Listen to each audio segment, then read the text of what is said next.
Bonjour à tous, bonjour à toutes, bienvenue dans Tailgate, le podcast 100% NFL en français. Comme toutes les semaines, on se retrouve pour, alors cette semaine, c'est 3 épisodes. 3 épisodes, on vous gâte en cette deuxième semaine de mars.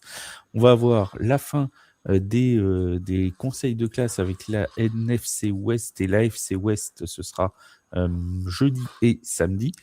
Mais aujourd'hui, on reprend notre fil actualité avec notamment les trades qui se sont passés dans ces dernières heures, dans ces derniers jours. On va en parler, je vais vous donner le programme complet juste après vous avoir présenté ceux qui sont avec moi ce soir. On est 4 aujourd'hui.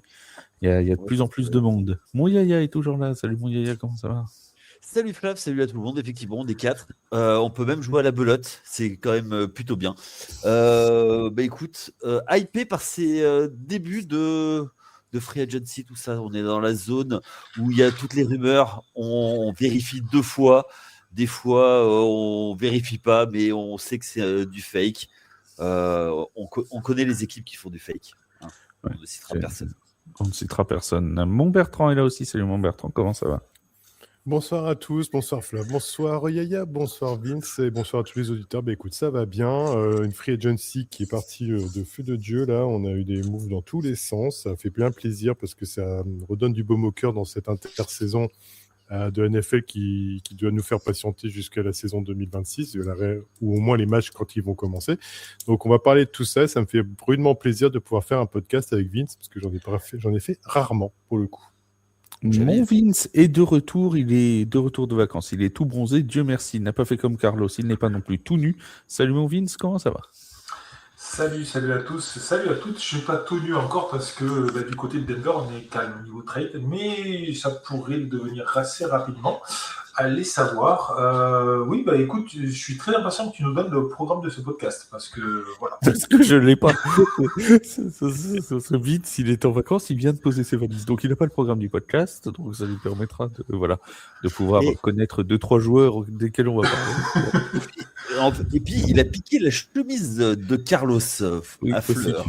Voilà. Il n'est pas tout nu et tout bronzé, mais il a la chemise. Il n'a pas piqué son ventre, c'est déjà ça de prix. Les amis, donc le programme de ce podcast, c'est les trades qui se sont passés, notamment celui de Max Crosby en direction des Ravens. On va en parler assez longuement en début d'émission. On va aussi parler de David Montgomery qui va chez les Texans. On va parler de Trent McDuffie qui va chez les Rams de Los Angeles, de DJ Moore qui arrive chez les Bills. Bref, on va faire le tour des trades qui se sont passés la semaine dernière. Pourquoi est-ce qu'on ne parle pas de la free agency aujourd'hui ? Pour une simple et bonne raison. Déjà, c'est parce qu'il faut qu'on comble toute l'intersaison avec les mouvements de joueurs, donc on a largement le temps d'en parler. Et puis, comme ça nous permet de faire des podcasts. On vous fera un podcast spécial sur les QB qui vont changer. On sait que Tua Tagovailoa a été libéré par les Dolphins, que Malik Willis est arrivé, lui, chez les Dolphins. Mais on parlera de tout ça quand Kyler Murray aura choisi sa destination, quand Geno Smith aura sa destination. On vous fera un podcast spécial. On en fera un aussi sur le cas Mike Evans, sur le cas Travis Kelce. Donc, vous inquiétez pas, on parlera très longuement de la free agency. Et puis, on va essayer de relancer aussi les émissions en direct pour parler avec vous de tous les sujets que vous voulez, les fameux Tailgate Talk, comme on avait appelé ça, qui devraient arriver d'ici la fin de semaine, mais on vous tiendra au courant sur tous les réseaux sociaux. J'en profite pour vous demander de vous abonner au maximum au compte X, au compte Instagram, d'activer les notifications, d'interagir, de liker, de partager, de commenter. Voilà, faites tout ça, ça nous fait toujours plaisir. Et puis comme ça, on peut interagir avec vous encore plus facilement. Les amis, on commence par Max Crosby. Si ça ne vous fait rien, Max Crosby qui arrive donc chez les Ravens de Baltimore en provenance des Raiders de Los Angeles contre 2 premiers tours, je ne dis pas de bêtises, 2026 et 2027. Mon Yaya, 14e en 2026. Quelle est ta réaction vis-à-vis de ce trade ? Est-ce que pour toi il y a un gagnant, il y a un perdant ? Est-ce que c'est un trade plutôt équilibré ? Quel est ton ressenti sur la situation ? Je trouve que c'est plutôt équilibré parce qu'il fallait faire de la place dans les finances du côté des Raiders pour amorcer la reconstruction. On sait que va y avoir un nouveau quarterback, il va falloir l'entourer, il y a besoin de l'entourer un petit peu partout. Donc du coup avoir un joueur qui est dans la pleine force de l'âge. Il va avoir 29 ans la saison prochaine, puisqu'il est du mois d'août, comme les grands hommes. Pas Patrick Bruel. Non, moi. Oui, d'accord. Je croyais que c'était la place des grands hommes, c'est pour ça que j'avais peur. Non. Du coup, c'est plutôt bien et ça leur permet justement, comme je disais, d'avoir le 14e choix de la draft cette année. Donc ça fait 2 choix de premier tour dans les 15 premiers choix. Ça va permettre de combler un peu tous les vides qu'il y a, et en plus il y aura un autre premier tour. Alors là, ce sera certainement en fin de premier tour pour les Raiders.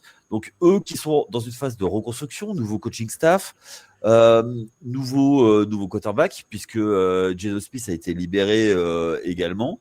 Ça va permettre de recréer toute cette dynamique autour de cette jeunesse. Ça, c'est du côté des Raiders. Bon, Seb n'est pas là, on le salue, on pense bien fort à lui.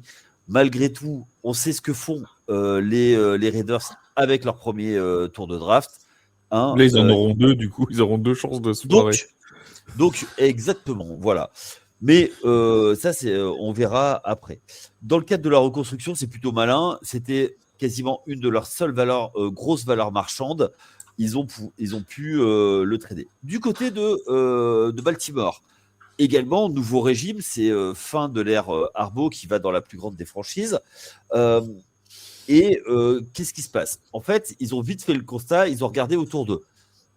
Les Browns, c'est les Browns. Les Bengals, c'est toujours aussi dysfonctionnel avec que d'un côté, il n'y a rien. Et les Steelers, est-ce qu'ils vont pas faire un mode rebuild? Moi, je pense qu'ils vont certainement... il y a des rumeurs comme quoi TJ Watt serait sur le départ et serait enclin à partir pour pouvoir reconstruire et faire quelque chose autour de Mike McCarthy.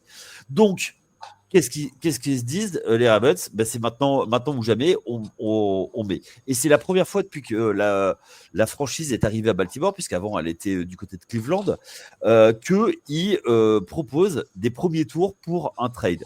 Donc ça prouve quoi? Ça veut dire qu'ils sont un peu en se disant, on a Lamar Jackson, on a Derrick Henry, il commence à prendre de l'âge, et bien là, on fait un all-in, on veut gagner la division, et d'ailleurs, sur un excellent post fait sur le compte de Tailgate, on a bien vu qu'ils sont favoris pour remporter cette division, l'AFC North.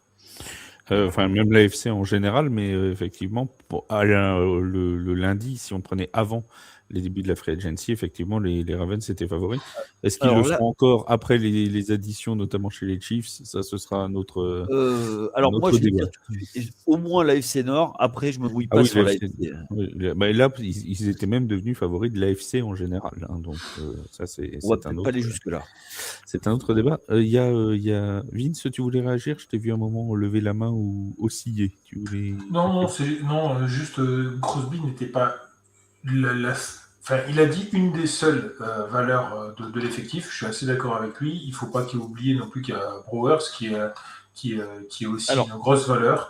Mais par contre, je pense que je vais répondre à ce que tu vas dire, Yaya, tout de suite. Mais je pense qu'il ne pouvait pas trader Brock Brewers parce que l'arrivée du QB, pour lui, pour un nouveau QB, pour un QB rookie, ça pouvait être une grosse solution.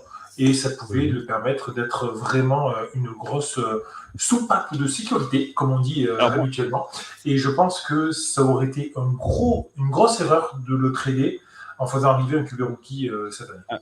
Alors moi, c'est encore autre chose. C'est que pour moi, c'est pas ça la vraie raison pourquoi tu gardes Brock Bowers. C'est aussi parce qu'il le paye très peu. Exactement, c'est un contrat rookie. On sait, en fait... J'en parle souvent. Moi, je fais beaucoup l'analogie avec le basket, c'est-à-dire que quand tu as des joueurs qui sont très très forts sur leur contrat rookie, tu les sous-payes par rapport au marché. Donc du coup, tu peux mettre des pièces à côté. Donc c'est maintenant en fait que tu vas aller prendre des free agents parce que sur la durée et que tu vas pouvoir te caler sur justement Brock Bowers. Non, mais je suis d'accord avec toi. Après, il y a les deux clairement. Il faut dire les termes à un moment donné. Tout le monde imagine maintenant les Raiders prendre Mendoza en first pick. Il aura besoin, même si c'est pas lui, ils prendront un QB maintenant, c'est sûr, maintenant qu'ils ont un peu mis de côté Geno Smith.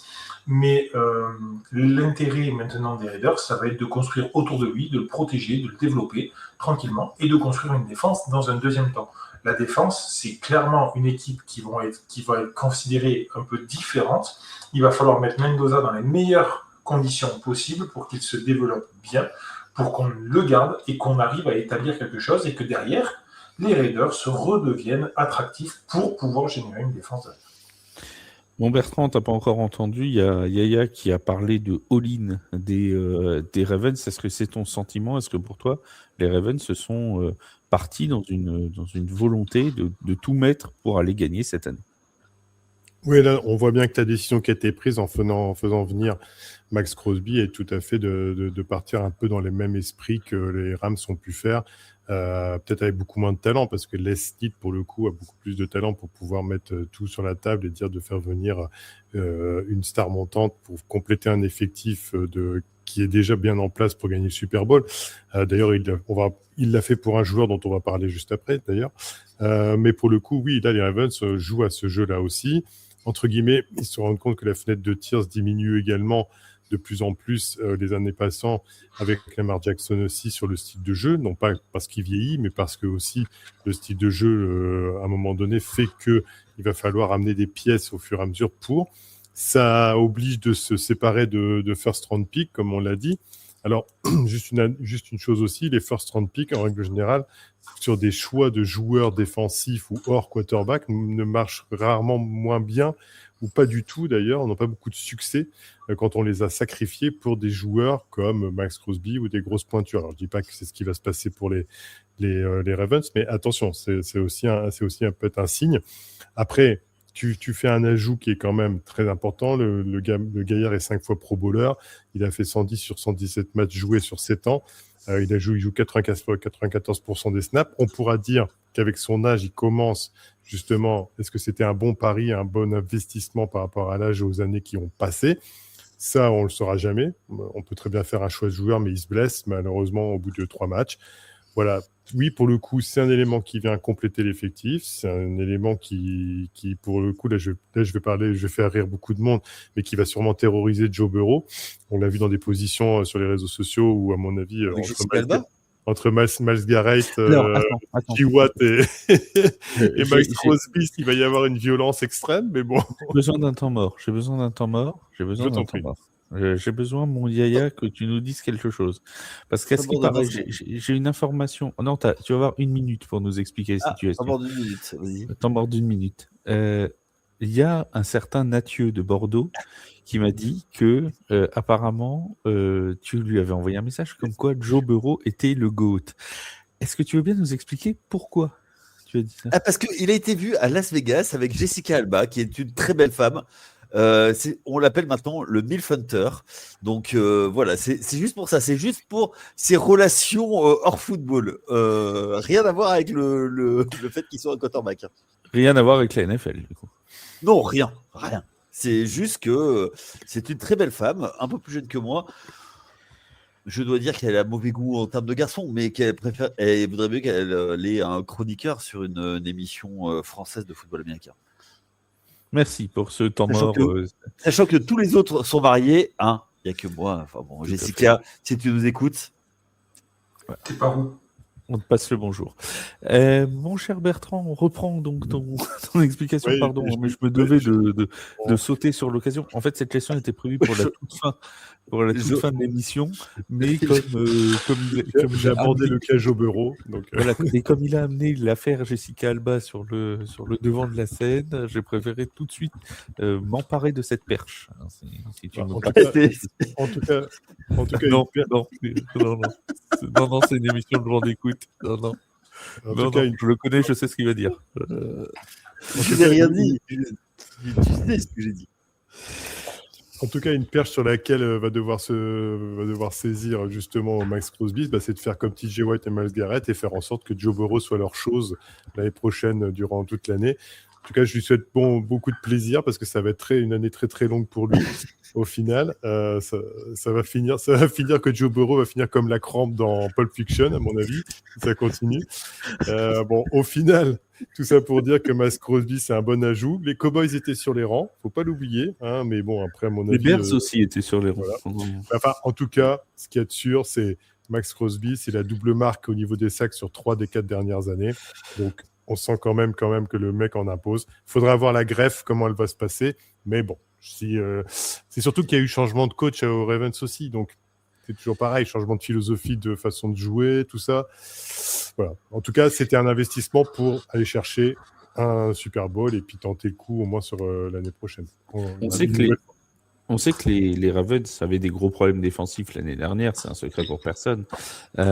Est-ce que, pour toi, Yaya, est-ce que cet ajout de Max Crosby peut être suffisant pour emmener les Ravens très loin, possiblement, on va déjà dire jusqu'en playoff, parce que le Super Bowl, on sait que c'est aussi lié au contexte. Hein. Parfois, tu passes à côté d'un match, tu as un adversaire qui se blesse, bon bref, il peut se passer plein de choses en playoff. Mais est-ce que déjà, ça peut les remettre dans cette course au Super Bowl ? Il y en a qui disent que leur attaque, notamment leur receveur, etc., leur corps de receveur, est un peu faiblard pour prétendre à viser encore très haut.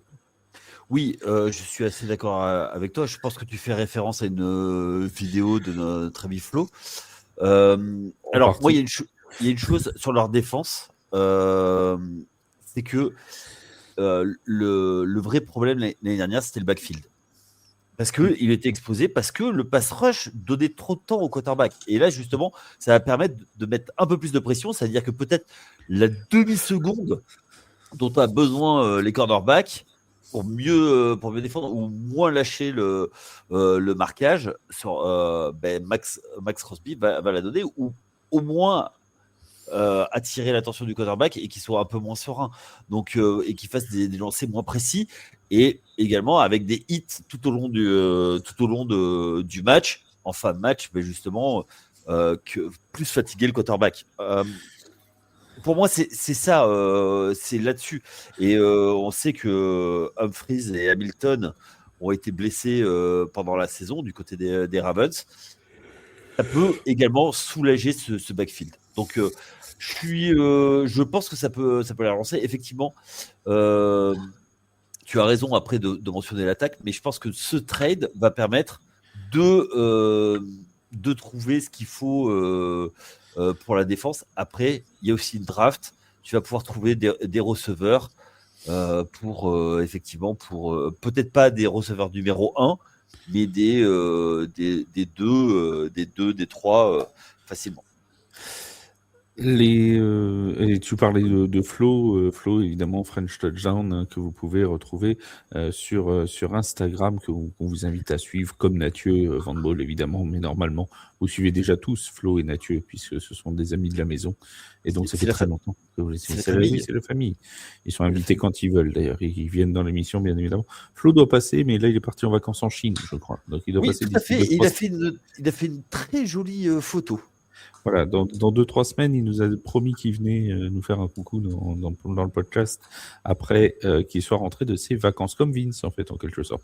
Mais nous ne sommes pas là pour parler des vacances de chacun, parce que sinon on va repartir sur un podcast culinaire auquel cas Vince sera sans doute extrêmement compétent.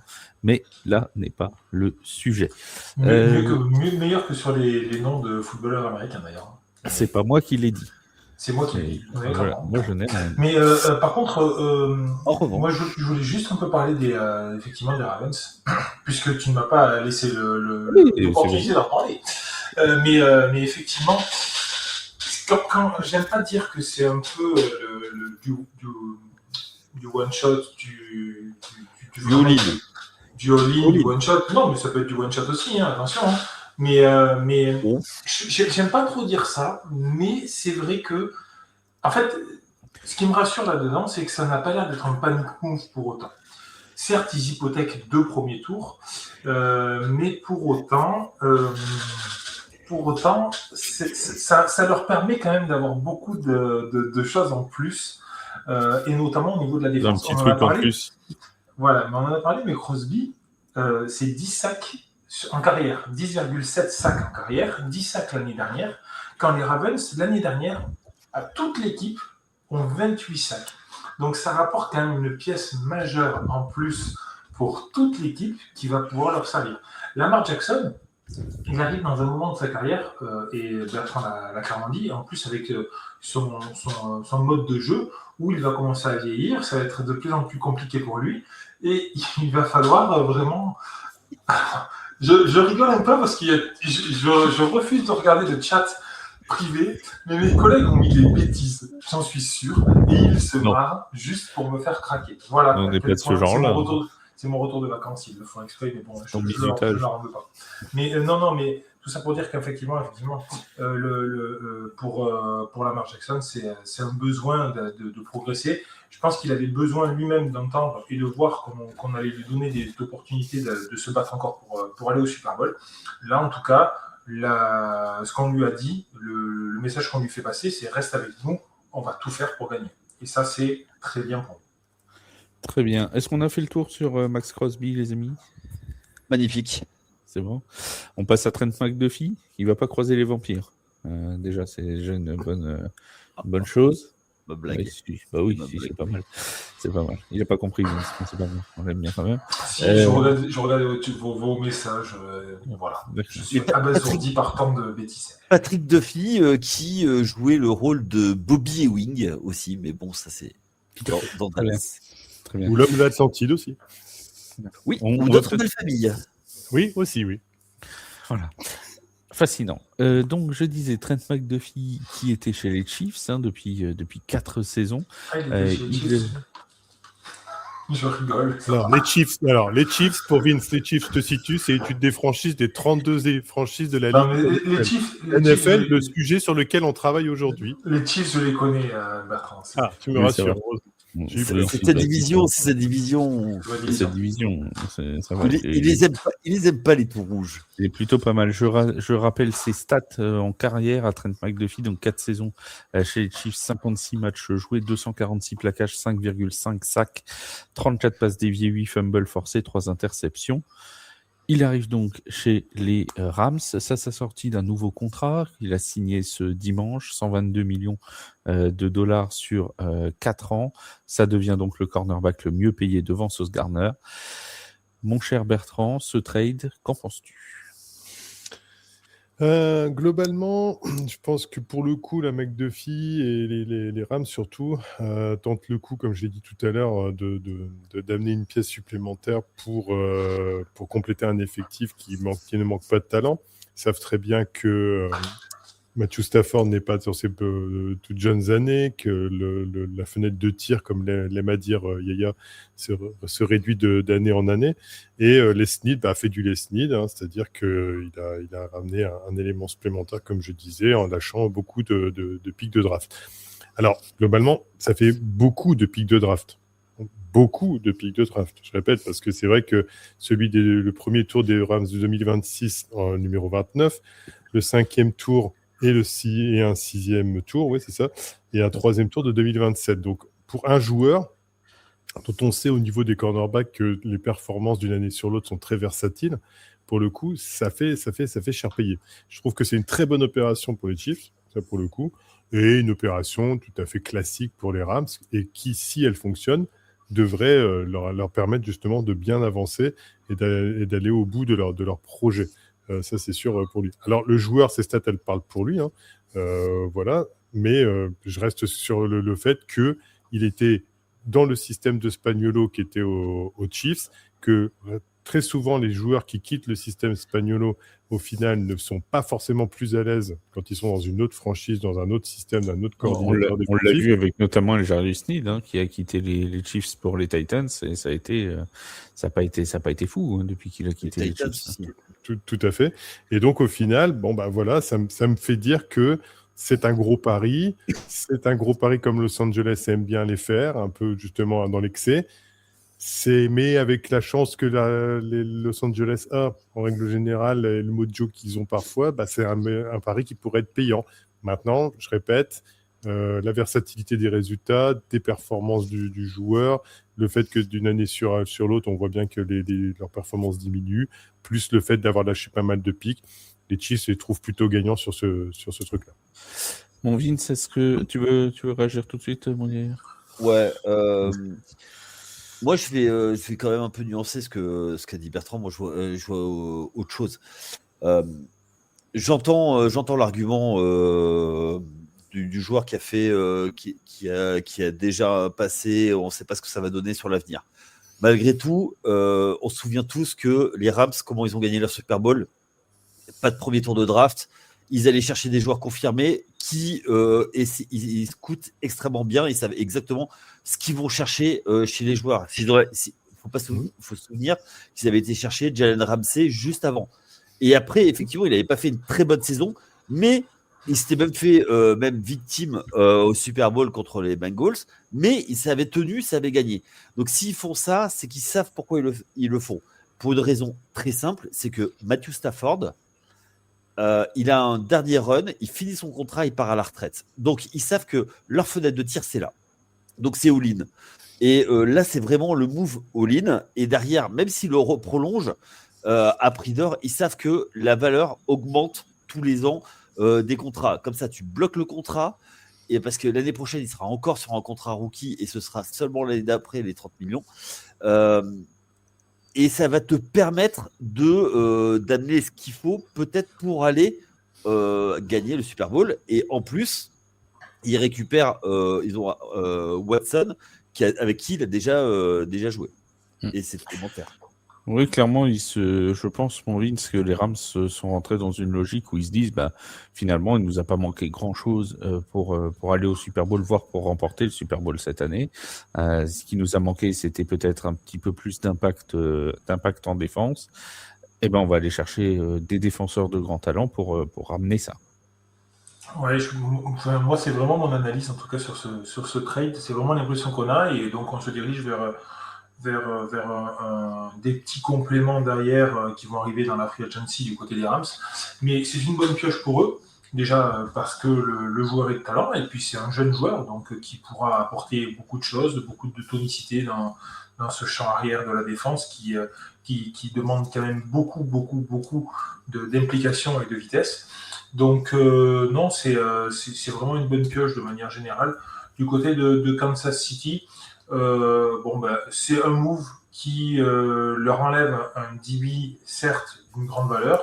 Ça va leur apporter quand même pas mal de plus-value derrière et de choix derrière qui vont pouvoir modeler un peu plus cette équipe. Et puis, ça va libérer aussi un peu de choses. Je suis curieux de voir ce qu'ils vont faire, mais ça s'engage vers une reconstruction aussi un peu rapide. Alors reconstruction parce qu'ils ils sortent d'une saison un peu mauvaise, Kansas City par rapport à leurs standards, mais j'ai l'impression qu'ils ont envie de dire ok, on s'est planté, on va vite revenir et on va repartir rapidement sur de bons rails, et ça augure vraiment de bonnes choses. Du côté des Rams, pour revenir à eux et pour finir, parce que c'est quand même eux, qui sont initiateurs de ce trade, et je trouve que c'est vraiment une bonne chose pour eux. Et bien ils sont là et ils disent clairement, on sera là encore l'année prochaine et pour les années à venir. Donc je trouve que c'est encore une fois un trade un peu gagnant-gagnant. J'aime beaucoup ce trade-là de la part de deux équipes. Ouais, alors moi, attends, excuse-moi. J'ai parlé des Rams tout à l'heure, là je vais parler du côté des Chiefs. On savait que au niveau des finances, ils ont besoin d'investir massivement et ils n'auraient jamais eu l'argent pour signer McDuffie. Ils n'allaient pas mettre 30 millions sur un cornerback. Ah oui, ça c'est sûr. Donc du coup, tu te libères de la masse salariale que tu peux investir autrement. Et eux aussi sont obligés de bouger parce que tu as des forces qui sont arrivées qui n'étaient pas prévues. Excuse-moi, mais les Broncos aussi vite, aussi fort, c'était pas prévu. Non, on les attendait pas aussi haut. Et les Chargers, on sait jamais ce que l'on a. Et les Raiders, ils sont en train d'investir aussi. Donc ils sont en train de recréer quelque chose. Alors ça reste les Raiders. Ça peut être une année seulement pour aller en playoff, mais ça t'enlève un spot. Les Broncos, ils sont là. Maintenant, ils ont un système. Est-ce qu'ils vont pouvoir passer la dernière marche ? C'est pas improbable. Et les Chargers, ok, ils viennent de perdre un defensive end, mais pourquoi pas les Chargers aussi. Donc ça va être une division qui va être très relevée. Du côté on en reparlera après, mais du côté des Chiefs, on fait aussi des investissements. On peut pas tout payer partout, quoi. En tout cas, les Chiefs ont bien utilisé McDuffie le temps qu'ils l'ont eu. Voilà, ils ont bien utilisé son potentiel et là ils le cèdent. Et je trouve que les Chiefs sont souvent malins dans ces trucs-là. Ils ont fait ça et puis bon, on en parlera bien sûr peut-être plus tard, mais ils ont quand même fait venir un gros running back là pour bien poser leur jeu. Je veux dire, à chaque fois ils utilisent le potentiel de leurs joueurs au maximum et puis après ils arrivent à lâcher à droite, à gauche. Chapeau à eux. Et en plus ils ont un pic de draft de fou là pendant je sais pas combien de temps. Franchement bien joué. Non, puis enfin, on en parle, mais Yaya l'a clairement dit, ils n'auraient jamais pu re-signer McDuffie à ce niveau-là, et puis ils récupèrent énormément de tours de draft qui ne vont pas coûter très cher. Donc c'est vraiment, en termes de construction, c'est vraiment pas mauvais du tout, quoi. Surtout que, mais après, il y a juste une chose, c'est que ça fait des années et des années qu'ils n'ont pas eu besoin de drafter très haut. Ils draftaient tard. Donc, qu'est-ce que tu vas faire de ces tours de draft? Et est-ce que du côté de tes scouts, tu as ce qu'il faut pour aller chercher, avoir le nez pour retrouver ce qu'il faut? Ou est-ce que tu draftes au talent? Ou là, c'est encore différent. Tu prends le meilleur talent, le meilleur talent disponible. Et là, c'est encore autre chose. Bon, si on draft au talent, Vince, il sera vite drafté. Oui, mon Vince? Non, mais je pense qu'il y a effectivement un peu de tout, mais là, ils vont pouvoir vraiment faire plus de choses, ils vont pouvoir reconstruire un peu, apporter un peu de fraîcheur dans cette équipe, et du talent. Donc non, moi je trouve que c'est vraiment pas mal du tout. Et encore une fois, mais je trouve vraiment que c'est un trade gagnant-gagnant, quoi. Vu la situation des deux équipes. Les Rams disent ça suffit. Il nous suffit de peu pour pouvoir arriver. Et les Chiefs disent on a besoin d'un peu plus, mais aussi de la jeunesse. Pourquoi pas? Moi j'aime bien. Et puis les tours de draft, ça leur donne une flexibilité parce que on voit que en NFL, il y a de plus en plus de trades en cours de saison jusqu'à la trade deadline et contre des tours de draft. Et bien s'ils veulent acquérir un joueur, ils ont un capital de draft qu'ils peuvent réutiliser. Tu vois, un peu comme la NBA. J'ai l'impression que la nouvelle génération des GM utilise beaucoup plus les tours de draft qu'avant pour pouvoir aller chercher des joueurs et ils hésitent beaucoup moins quand ils savent que ils ont une possibilité. On l'a vu cette année, ça a été un pari perdant pour Indianapolis avec Sauce Gardner, par exemple. Après, les trades généralement d'intersaison sont souvent moins dictés par l'empressement que la trade deadline, tu vois, où tu te dis, tu vois, techniquement là avec les Colts, où tu te dis, ils ont un coup à jouer cette saison, on va aller chercher des gars pour essayer de passer un cap. Bon, généralement, quand on est sur des trades d'intersaison, c'est un peu plus réfléchi entre guillemets, avec toutes les précautions que je prends, hein, mais parce saison, que ça peut foirer aussi. Hein, mais... En saison, c'est une équipe qui sait qu'elle ne peut pas aller gagner le titre, qu'elle a besoin de tours de draft pour compléter. Un joueur peut faire l'affaire avec un autre pour service rendu, tu le trades, tu vois. Ou s'il doit partir pour rien, autant récupérer un 4e, un 5e choix de draft pour ça. Après, plus haut, c'est encore autre chose. On passe à un autre trade, qui concerne les running backs avec David Montgomery qui part de chez les Lions pour aller chez les Houston Texans. Là aussi, mon Vince, c'est un besoin qui est comblé pour les Texans. On sait que ça a été très très difficile dans le jeu de course cette année à côté de CJ Stroud. C'est peut-être un ajout intéressant. Alors ils n'avaient pas n'importe qui, hein, parce que on rappelle qu'ils avaient quand même, ils ont quand même fait il y a 2 ans avec Joe Mixon qui était blessé cette année 2025. Là ils ajoutent David Montgomery, ça peut être quand même un ajout intéressant pour les Texans. C'est un ajout très intéressant pour les Texans, ça c'est sûr. Sur le en termes de trade direct et de ce qu'on voit arriver, c'est vraiment quelque chose qui va pouvoir leur permettre de passer potentiellement un cap, en tout cas potentiellement un cap sur le jeu offensif. Les Texans, on le rappelle cette année, ont été incroyables en défense, ils ont été une des meilleures défenses de la ligue. En attaque, ça a pêché. On a besoin de continuer à développer le QB, de continuer à le faire progresser, à lui redonner confiance aussi. Et ça passe, on l'a dit souvent, mais pas une ligne, mais aussi des solutions où il peut se libérer du ballon et donner la balle à d'autres personnes. Et là-dedans, David Montgomery sera certainement un des joueurs qui va lui permettre ça.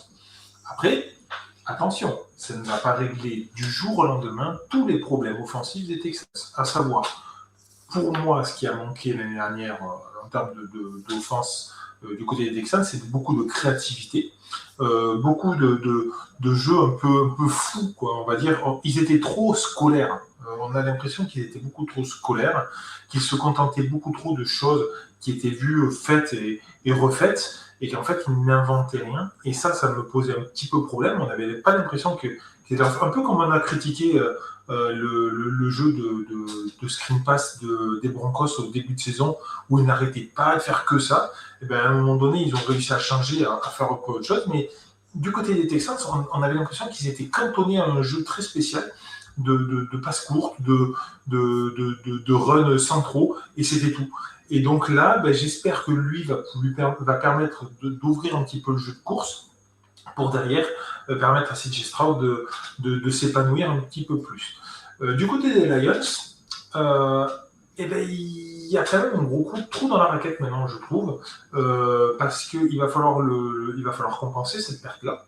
Il va falloir essayer de trouver un talent qui va pouvoir permettre aux Lions de continuer, parce que j'imagine que Jared Goff n'a pas envie de passer une saison à ne rien faire et à attendre patiemment son heure. Donc, j'ai du mal à imaginer, à voir pour le moment quelles sont leurs ambitions, quelles sont leurs attentes, mais je les vois pas faire autre chose. Alors, à moins qu'ils aient un coup et qu'ils voient peut-être en draft un running qui est passé sous les radars et que peut-être qu'ils pourraient aller le choper. Mais là, pour moi, il va manquer quand même un gros truc du côté des Lions. On rappelle que David Montgomery, l'année dernière, c'est 158 courses, 716 yards de gains. Donc, c'est vraiment un bon ratio quand même. 4,5 yards. Ouais, 4,5 yards, c'est vraiment pas mauvais du tout. C'est mieux que Josh Jacobs. Et par contre, un petit peu. Alors, il est très peu sollicité dans les airs, hein, seulement 29 fois il a été targeté. Bon, 24 réceptions, hein, donc très très bon pourcentage de catch. Mais voilà, moi je pense que du côté des Texans, c'est une belle addition. À voir ce que ça va donner quand même du côté des Lions. Et moi, je suis plutôt satisfait pour les Texans. Très bien. Bon, Yaya, tu dodelines. Oui, je dodeline pour plein de raisons. Moi, je pense que... Parce que tu aimes dodeliner, déjà. Oui, tout à fait.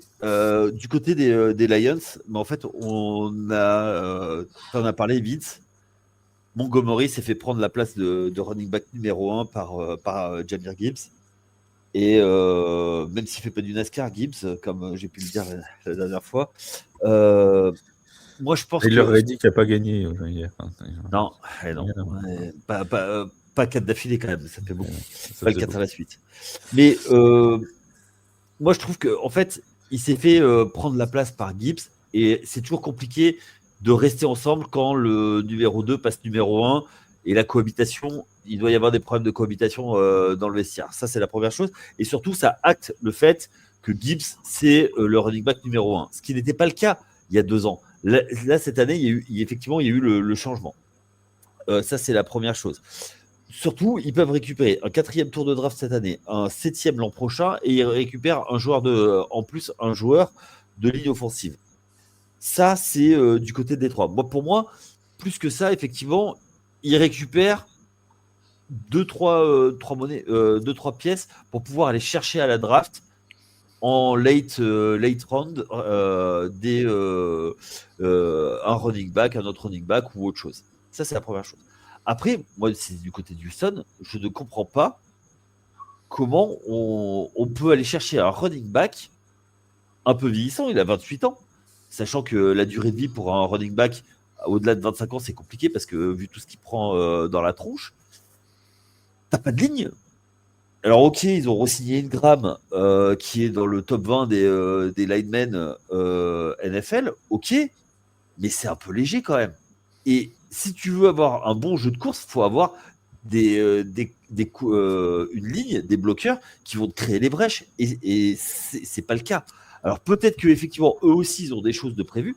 Je suis d'accord que un joueur comme lui, il va être surveillé comme le lait sur le feu. Donc du coup, CJ Stroud va avoir un peu plus de temps pour lancer.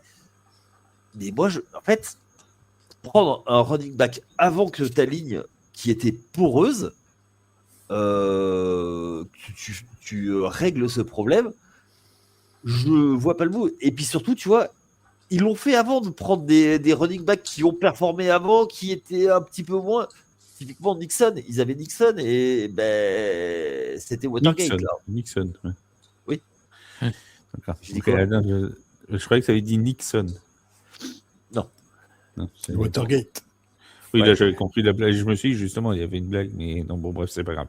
J'ai Non, raté mais, ton effet, j'ai tué ton effet, pardon.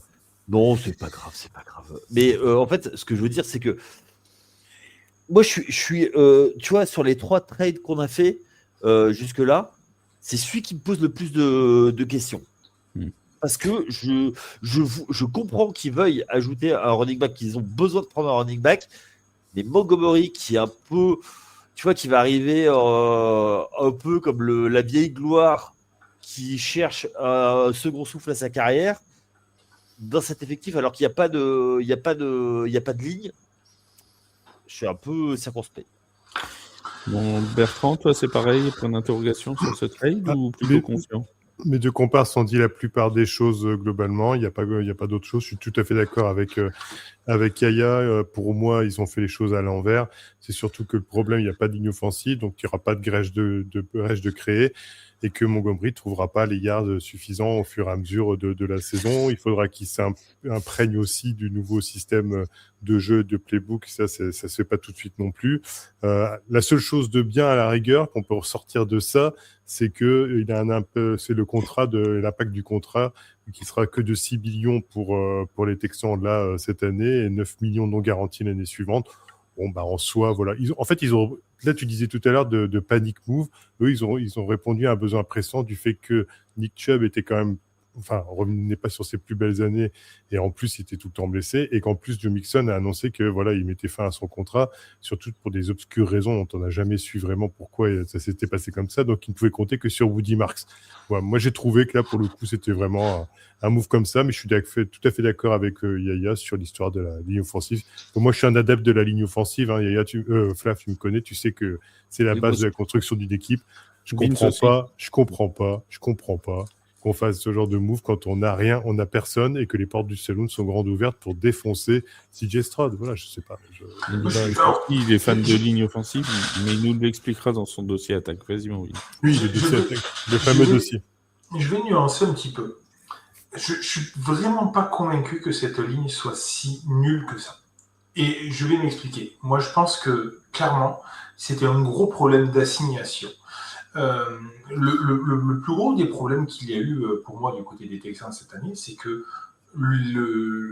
les jeux envoyés pour la ligne, c'était des jeux que tout le monde pouvait lire.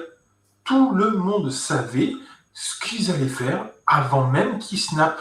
Donc le problème, c'est que la défense, elle n'est pas bête, elle le sait, il sait ce qu'il va faire. Donc c'est tellement facile à lire que tu te concentres et tu y vas. Donc non, je pense qu'ils ont confiance quand même en leur ligne, qu'ils sentent qu'ils peuvent l'améliorer déjà avec ce qu'ils ont. Il va y avoir certainement des compléments à venir en draft et peut-être en free agency, je ne sais pas, mais je suis intimement convaincu qu'un changement au niveau des jeux appelés de la ligne et des schémas de bloc pourrait changer énormément de choses. C'était tout le temps la même chose qu'ils faisaient cette année. Très bien. On passe au dernier trade, celui de DJ Moore du côté des Bills. Alors DJ Moore qui était candidat aussi déjà au trade, lui, c'était à l'intersaison. Enfin non, pardon, à la trade deadline. À la trade deadline, voilà, merci. Il avait déjà été candidat à un trade, il n'avait pas été tradé. Là, il se retrouve chez les Bills de Buffalo. C'est quoi ton sentiment, mon Yaya? En fait, que Chicago, ils l'ont retenu et on leur avait proposé un premier tour de draft. Là, il part et pour un deuxième tour de draft contre DJ Moore et un autre choix avec lui. Du côté de Chicago, ben moi surtout, c'est on clôt un chapitre qui a amené Caleb Williams chez eux, c'est-à-dire que DJ Moore est arrivé dans le trade contre le premier choix de la draft des Panthers. Et après, en plus, il y avait un pick swap d'une année, et donc ils ont pu récupérer Williams comme ça. DJ Moore a été très très utile, mais je pense que c'est son départ. Pour moi, c'est que Chicago veut passer la surmultiplier. En fait, veut lancer le deuxième étage de la fusée.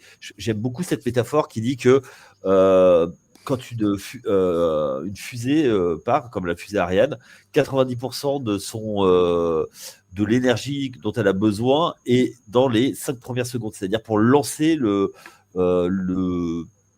mouvement. Et je pense que c'est fait du côté de Chicago. Maintenant, on va essayer de faire des moves pour pouvoir aller passer dans un rythme de croisière et essayer d'aller gagner plus dans des divisions et passer des tours de draft et maintenant aller à une échéance beaucoup plus courte, le titre suprême.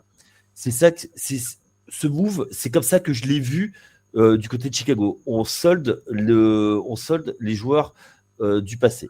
Ensuite, côté Buffalo, ben, on donne une cible à Josh Allen parce qu'il en manquait beaucoup. Depuis le départ de Stefon Diggs, il n'y avait pas de receveur numéro 1, il y avait surtout des tight ends. Donc, du coup, pour moi, c'est ça surtout que je vois. Donc, c'est un move où on solde un joueur de la mauvaise période vers une équipe qui a besoin d'un receveur numéro 1 et DJ Moore va pouvoir apporter ça, une certaine stabilité au poste de receveur parce que avec un quarterback qui est expérimenté et qui a un ancien MVP. Donc move plutôt cohérent, même si Chicago aurait peut-être dû aller chercher un pick numéro 1. Un tour numéro 1, pardon. Mon Bertrand, même question. Bah, moi, de mon côté, ouais, ça va rejoindre un peu ce que Yaya a dit, mais en complément également que ça faisait un moment que du côté du general manager des Bills, de Brandon Beane, on était justement dans cette idée qu'on lui avait conseillé. Il y avait même eu des images dans Hard Knocks qui étaient faites là de la pré-saison où ils en parlaient. Ils faisaient une petite allusion en disant « Ah bah oui, on me dit souvent que les receveurs tous partagent, etc. » Bon, bah voilà, là, a priori, ça fait son petit bout de chemin. Après, le choix de DJ Moore en soi, il a eu très grosse période justement, ce début de carrière où il faisait vraiment, on va dire, 3,4 yards par route tracée, puis après ça a descendu petit à petit, il a vraiment descendu petit à petit pour arriver à 1,6 sur les toutes récentes années. Au final, il n'a pas eu d'absence depuis 2020. Donc en fait, DJ Moore, c'est une valeur sûre sur la continuité et la présence sur le terrain. La seule chose, c'est qu'au final, vis-à-vis de Buffalo, c'est voilà, est-ce que dans la continuité aussi d'un coordinateur offensif qui est devenu le coach principal, le style de jeu, comme j'en avais parlé dans un autre podcast, pour moi, ne va pas être révolutionné du jour au lendemain. Est-ce que il va pouvoir s'imprégner dans cette équipe qui joue d'une façon où Josh Allen a la prédisposition pour être le numéro 1 du jeu offensif, où il fait beaucoup, même si on voudrait qu'il en fasse moins, mais il est quand même tenté et le jeu est tourné vers lui pour en faire beaucoup, où James Cook fait ses 1500 yards, et au final, quelle sera la place de DJ Moore là-dedans pour pouvoir être justement une cible prioritaire, puisqu'on voit bien que le jeu est quand même dispatché sur les autres joueurs, comme Kelly Shakir, que Keon Coleman, dont on attendait beaucoup plus justement, où on se rend compte qu'il a pas toutes les cases sont pas cochées dans la tête. Il a pas l'air très très intelligent, le bonhomme, au final, pour tout ça et pour pouvoir performer au haut niveau. Enfin, au-delà de cette digression, c'est pour dire que quelle est la place réelle de DJ Moore là-dedans. Moi, je pense que c'est un move qui est bien, mais il va falloir voir vraiment ce que ça va donner. Pour le coup, par contre, comme l'a dit Yaya, les Bears vont de l'avant. Il mise sur Rome Odunze, il mise sur Luther Burden III, il mise sur Colston Loveland, avec une jeunesse également, et Caleb Williams. Donc, Ben Johnson, se crée son futur d'équipe. Et pour le coup, maintenant, il va falloir voir comment tout ça va prendre au final. Je pense que c'est plus les Bears qui sont gagnants sur ce coup-là que les Bills. Mon Vince, ton regard là-dessus? Je vais être un petit peu plus nuancé que Bertrand quand même, parce que du côté des Bills, ça leur permet effectivement de récupérer une cible de choix pour Josh Allen, et il en avait bien besoin.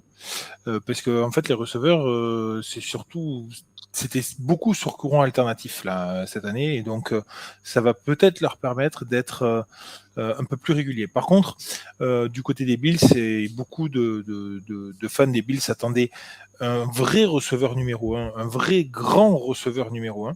Je ne sais pas si DJ Moore aura les épaules pour l'être devant les receveurs qui connaissent déjà ce playbook, en fait, qui ont déjà tout ça.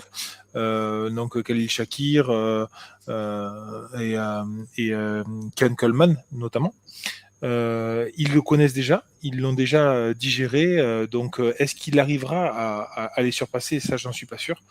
Maintenant, du côté des Bears, moi j'aime beaucoup récupérer ce deuxième pick. Par contre, je trouve que, comme l'a dit Yaya, ils auraient pu espérer récupérer un first pick, surtout qu'ils laissent quand même leur 5e tour, donc au passage aussi, donc ça fait un peu cher payé, je trouve. Enfin, peu payé plutôt du côté des Bears. Et je serais fan des Bears, moi j'en aurais attendu un petit peu plus.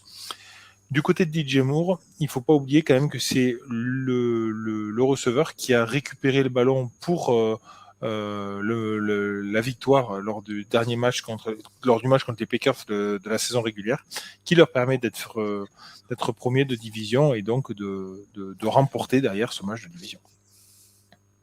Oui, moi je voulais juste rajouter. C'est Yaya d'abord et après toi, mon Bertrand. Pardon, excusez-moi. Non, c'est que Khalil Shakir, il dort sur des planches à clous. Et voilà. Tout ça pour ça? C'est tout. C'était ça l'intervention? Non mais. Je voulais pas la garder pour moi, celle-là. Non, alors, elle était bonne, mais je vais revenir à des choses plus sérieuses. En complément, je vais quand même dire qu'en plus, la valeur marchande du joueur et le contrat, et ce que va récupérer comme contrat les Bills, pour ça aussi que ça me fait pencher que c'est quand même pas la plus belle opération des Bills, c'est qu'en plus ils récupèrent donc le deal sur les 24 millions et demi sur cette année, plus les 15 millions et demi en 2027 et les 15 millions aussi et demi garantis en 2028. Donc pour un joueur dont on ne sait pas encore le réel impact tout de suite, ça va faire cher sur les trois prochaines années. Après, on peut se tromper, hein, ça peut très bien cliquer tout de suite et puis que ça fasse passer un step-up supplémentaire à Buffalo. Mais je trouve que ça fait beaucoup d'éléments qui ne vont pas en faveur de la bonne notation de DJ Moore chez les Bills, en tout cas. Les amis, est-ce qu'on a fait le tour sur ces trades? Est-ce que vous avez quelque chose à ajouter? Alors, on pourrait rajouter dans les trades, hein, il y en a eu un autre dans cette journée de lundi, mon Yaya, il y a eu le copain de Vince, le grand copain de Vince, notre ami Pittman, qui est parti chez les Steelers. On a eu aussi Rashan Gary des Packers qui a pris la direction de Dallas. On a eu Minkah Fitzpatrick des Dolphins qui est parti chez les Jets. Bref, il y a de quoi faire niveau... J'ai juste une question. Est-ce que vous pensez que Minkah Fitzpatrick est autorisé par les déménageurs bretons? Parce que alors lui, il fait souvent ses valises. Hein. Il n'arrête pas d'être tradé, le pauvre. Il a fait quoi? Il avait fait 2 équipes depuis le début de sa carrière. Mais là, il en a fait 3 en même pas un an. Il a fait Miami. Il a été drafté par Miami. Ensuite, il est allé à Pittsburgh. Et après, il est revenu à Miami. Et là, il part chez les Jets. Ouais, bah oui. Bah, Ouais, Tim Boyle, il a plus déménagé. Hein. On a eu Non, aussi. non. Ah oui, Tim Boyle, ah bah si. le GOAT, le vrai TB12. Oui, On a mon eu- Bertrand. On a eu aussi. Ça te fera plaisir, je pense. On a eu Travis Etienne qui est parti Non, mais chez les c'est pas un Saints. trade. C'est pas un trade, ça. Ah oui, d'accord, pardon, Non, là, excuse-moi. je parle des trades. Je suis moi. désolé, c'est vrai que je n'avais parle pas des bien trades. écouté le fait que tu aies mentionné les trades, désolé. Voilà, c'était des trades. Ensuite, il y a effectivement quelques mouvements. Alors, comme je vous le disais en début d'émission, on va pas parler de tous les mouvements qu'il y a pour une simple et bonne raison, c'est que ça tombe toutes les 10 minutes. Donc, on préfère, nous, prendre le temps de vous faire une émission. On va tout récapituler, où on va pouvoir donner notre avis de manière plus approfondie sur chacun des sujets. On va juste réagir à chaud déjà sur une des infos qui est tombée là pendant qu'on enregistre le podcast. C'est la signature de Tua Tagovailoa chez les Falcons. Ce sera un contrat de 1 an. Tua Tagovailoa, du coup, alors il y a Yaya qui se prend la tête à deux mains. Moi, perso, ça me choque pas. Ça me va. Non, moi, il y a juste une seule chose. Sachant que Phoenix, il est gaucher. Prendre un autre quarterback pour 1 an gaucher, ça évite de changer les schémas de bloc. Mais à part ça, waouh. On vous fera un épisode spécial quarterback, hein, encore une fois, je le rappelle, avec une analyse sur l'arrivée de Tagovailoa, sur Kyler Murray, sur Geno Smith, sur tout ça. Oui, mon Yaya, pardon. Comme dirait Seb, le sas de décompression, attention. Hein. Je pense que Tango Vailoa devrait plus penser à sa santé qu'à rejouer en NFL, mais enfin, ça ne reste que mon avis, vu dans l'état dans lequel doit être son cerveau quand on sait plus replacer l'Europe dans la géographie à un moment donné. D'ailleurs, j'ai hésité à le mettre dans ma création Instagram, mettre maison de retraite en dessous cours de géographie, mais je voulais pas piquer la blague de Musashi. Qu'est-ce que je voulais dire? Pour vous, on prend qui comme titulaire? Tango Vailoa ou Michael Penix? Oh, s'il vous plaît. Quoi? Bah, Penix, quand même. Bah, je sais pas, ça me semble pas évident aussi. En fait, là, tu demandes entre la peste et le choléra, donc je vais m'entendre dire Non, faut pas dire ça quand même. Faut pas dire ça quand même. Non, c'est plutôt la rage ou la peste. Tu vois, ouais, voilà, si tu veux nuancer. Non, vous êtes méchant. Non, la grippe aviaire, quand c'est des oiseaux. En fait, moi, j'étais sur autre chose, mais bon. Moi, je mettrais plus entre la syphilis et la chaude pisse. Alors, j'ai pas osé. Alors, vous notre greffier, vous noterez tous que même si j'ai pensé très très fort, c'est pas moi qui l'ai sorti. Vas-y, mon Vince, essaye d'en placer une. Non, mais Penix peut avoir encore une valeur marchande s'ils arrivent par quelconque miracle à le développer, ne serait-ce que sur 1 an et qu'il fasse une bonne saison, il pourrait avoir une belle valeur marchande. Donc non, moi je pense qu'il faut essayer de continuer et d'y aller. Excuse-moi, mais pourquoi parler de valeur marchande si tu le développes, si c'est Non, mais quand je dis valeur marchande, c'est que soit ils arrivent à le développer, ils arrivent à en faire un franchise QB, et dans ce cas-là, pourquoi pas, et ils essaient de le garder, et ils essaient de continuer avec lui. Soit c'est pas un franchise QB, mais ça peut être un très bon backup quelque part, et donc ça peut être une valeur marchande aussi. Et donc dans ce cas-là, ils vont reconstruire un peu plus tard. Mais moi, je sais pas. Après, prendre le risque de mettre tu as titulaire dès le départ avec la santé fragile qu'il a. Bah, franchement, il a un coup sur la tête. Il avait un coup sur la tête de terminer sa vie. Après, donc, bon. toute la saison, il l'a faite. Voilà. Bon, il s'est blessé quelques fois, mais il n'y a pas de commotion. Oui, mais cet impact-là, le fait qu'il joue avec cette peur, parce que je suis sûr qu'il joue, eh ben, le jeu offensif des Dolphins et son jeu à lui, il était moins risqué, il a pris moins de risques, il a fait moins de choses comme ça, et donc forcément, ça se ressent. C'est un jeu qui est compliqué quand même, le football américain, surtout quand t'es QB. Il y a 11 joueurs qui veulent te plaquer. Ce serait quoi l'intérêt d'aller chercher pour les Falcons Tua Tagovailoa pour le signer 1 an pour qu'il soit backup? Moi, je pense qu'il y a, malgré tout, tu vois, il est quand même un bon pro connu. C'est peut-être pas le jour qu'on attendait. Faut pas oublier que c'était un 5e choix de draft, hein, quand même, hein, les gars. Je te dis que moi, Enfin, ma question me semblait pas particulièrement stupide sur Ah, savoir mais qui est-ce qu'on mettait en tête de gondole, parce que alors moi, je pense que, tu vois, un peu à l'image des Colts l'an passé, je fais la compétition au training camp. Je laisse la compétition et aujourd'hui, je ne prends pas de décision tout de suite. Sachant que tu as deux gauchers, il faut voir comment Penix va revenir de sa blessure. Euh, Moi, je laisse faire. Après, tu les mets en compétition. Celui qui gagne la compétition est sur le terrain. Et tant que tu gagnes, tant que tu restes sur le terrain. Et l'autre permet de garder l'autre sous contrôle. Tu vois, il joue. En fait, il joue sur sa valeur. Lui, il parie sur lui. Parce que les Américains parient sur lui. Il n'a pas besoin d'argent aujourd'hui, mais on peut lui refaire un contrat l'année prochaine, faire monter sa valeur. Ceux qui vont à y perdre là-dessus, c'est les Falcons. Ça veut dire que si tu mets, tu as quarterback titulaire et qu'il te fait toute la saison et qu'il te les ramène en playoff, qui bat les Saints deux fois, qui fait ça une saison n'arrivera de pas. malade, Ouais. tu es obligé de Là, le tu te payer. retrouves dans un cas Sam Darnold avec les Vikings. Ah, mais complètement. C'est le même cas. Et voilà, donc, et dans ce cas-là, si tu mets Penix, ben tu as un mec derrière qui, s'il joue le jeu, va l'aider, va lui mettre la pression en plus, et pourquoi pas. Les amis, autre mouvement important dans cette journée, on va pas tous les faire, hein, encore une fois, on aura largement le temps de tout débriefer pendant l'intersaison, c'est quand même l'arrivée de Kenneth Walker, Dixit, l'inconnu de Vince, qui est arrivé chez les Chiefs. Allez, on vous raconte un off. Mais non. Avant de préparer, juste avant de préparer l'émission, juste avant la prise d'enregistrement, avec Yaya, on a dit, on va parler en fin d'émission de Kenneth Walker chez les Chiefs. Et donc, Vince nous a regardé avec son regard de lapin perdu dans les phares en nous lâchant un. C'est qui Kenneth Walker? Il joue où Kenneth Walker?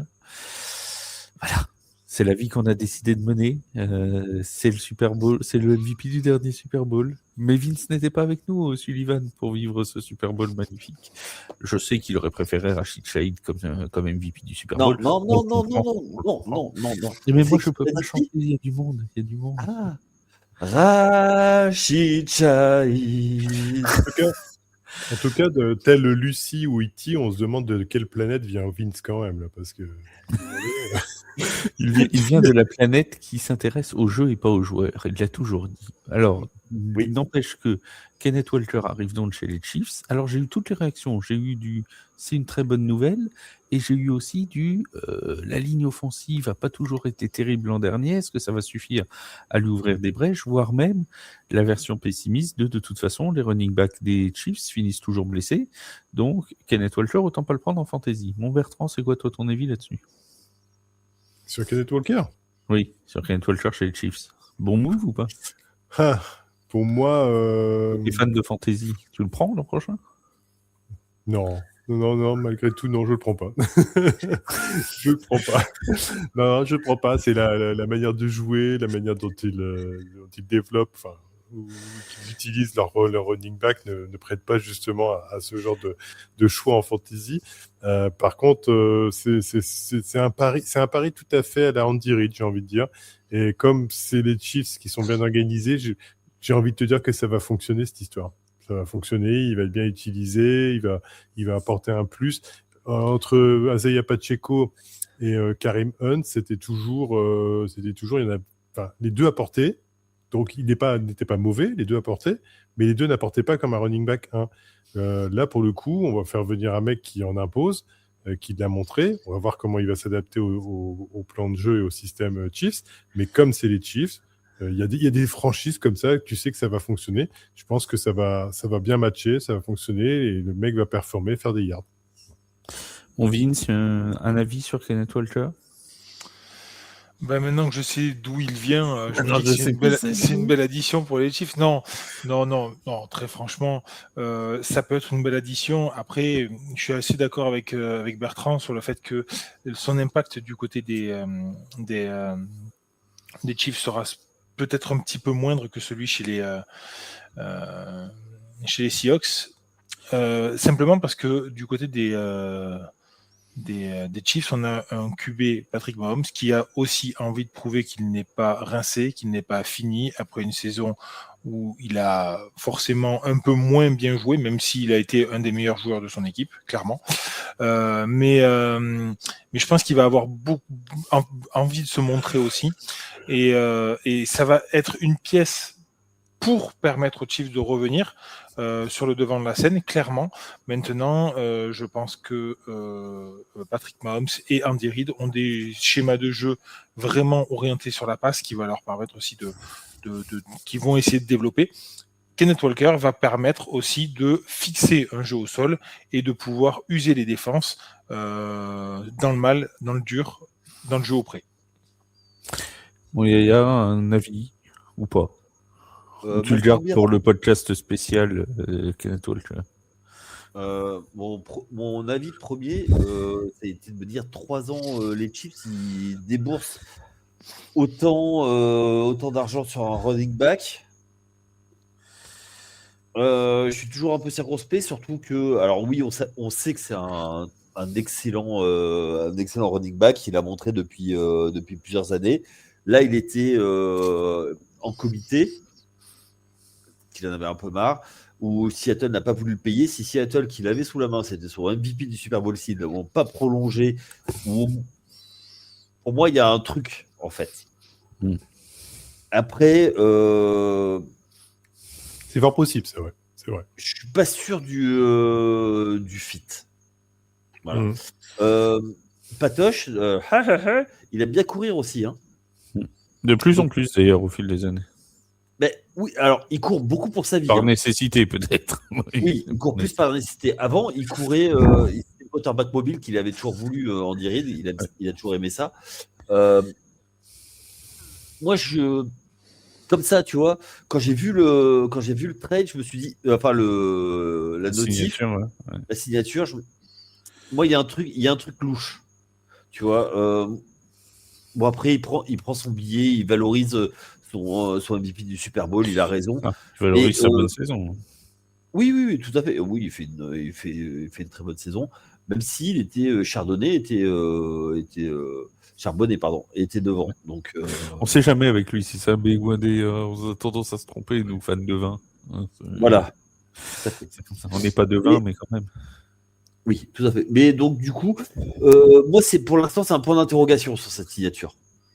Très bien. Enfin, dernière petite signature dont on voulait parler, mais alors là, on va vraiment en parler 10 secondes parce que ce sera sans doute le sujet du podcast de la semaine prochaine. C'est quand même l'arrivée de Mike Evans du côté des 49ers de San Francisco. C'est quand même une grosse page qui se tourne chez les Buccaneers de Tampa Bay. On savait, il avait dit qu'il voulait tester le marché. Il a décidé d'aller chez les San Francisco 49ers. Juste un mot vraiment très rapide pour cette signature, mon Bertrand. Alors, moi, s'il reste en bonne santé, c'est une signature qui est très très lourde. Tu as vu, j'en perds mes mots à la Vince, tellement ça m'a coupé le sifflet. Il a été bon, il n'a pas perdu un mot, Vince, ce soir. Ouais, non, mais c'est pour ses exploits. C'est pour ses exploits sur les différents podcasts, si tu veux. C'est cadeau, c'est pour moi. Et au final, c'est vraiment si tout marche bien, si tout clique bien, la chance qu'a les 49ers, c'est que les 49ers, c'est une franchise avec une histoire déjà mythique, légendaire. Donc c'est sûr que ça te donne vraiment envie de venir dans ce genre de franchise, de venir dans cette atmosphère au niveau de la Californie également. Et Kyle Shanahan manage très bien son équipe et arrive à la faire tourner.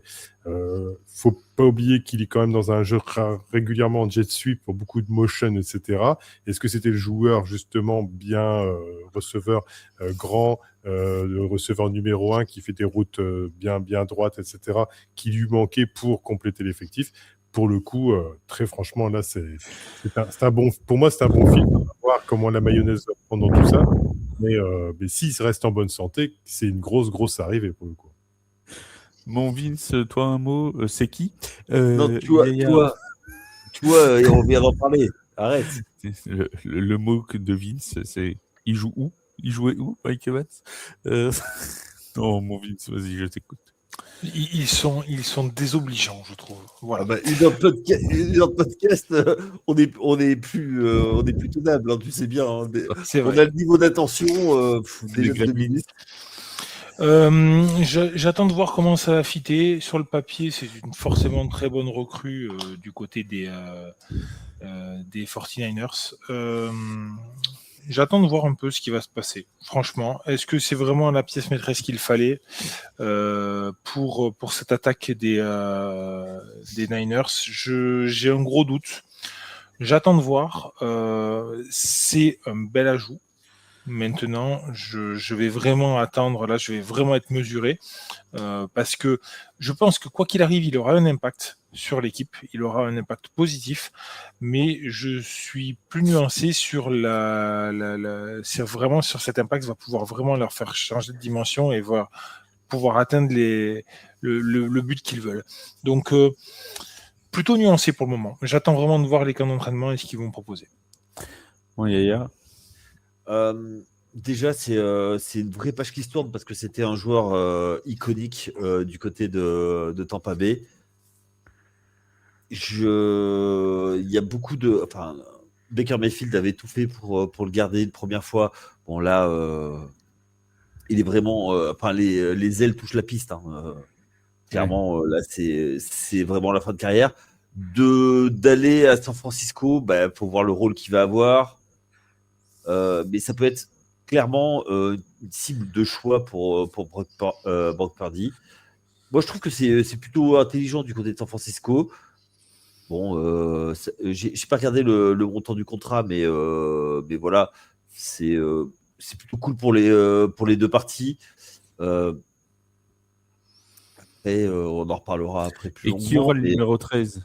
C'est ça la vraie question. Est-ce que c'est Mike Evans ou est-ce que c'est Brock Purdy? Purdy va le garder. C'était lui qui a regardé. Normalement, en toute logique, le podcast de début de semaine, la semaine prochaine, devrait être consacré assez largement à Mike Evans et à Travis Kelce, dont on a appris qu'il continue avec les Chiefs de Kansas City. Il a signé, Bertrand m'a dit, un contrat d'1 an pour 12 millions. 12 millions, ouais. Voilà, donc on fera sans doute un podcast croisé entre ces deux destins, deux vétérans, un qui a décidé de rester dans sa franchise, un qui a décidé de changer. Quelle est la meilleure décision? On en parlera en début de semaine prochaine. Mon cher Vince, mon cher Yael, mon cher Bertrand, merci d'avoir été avec moi. Je vous rappelle qu'il faut nous suivre sur les réseaux sociaux, commenter, partager, liker, comme d'habitude. On se retrouve jeudi pour parler du conseil de classe de l'AFC West avec Vince qui va donner ses notes sur les Broncos, les Chiefs et les Raiders. Ça va pas être piqué des hannetons, comme dirait l'autre. Et on fera aussi la NFC West. Ça sortira samedi avec notamment Kenneth Walker, anciennement chez les Seahawks, dont on pourra reparler à cette occasion. Merci à tous de nous avoir écoutés. On se retrouve très vite sur toutes les plateformes d'écoute avec Tailgate. Et d'ici là, portez-vous bien. Salut tout le monde. Ciao. Ciao, ciao. Ciao, ciao, à bientôt.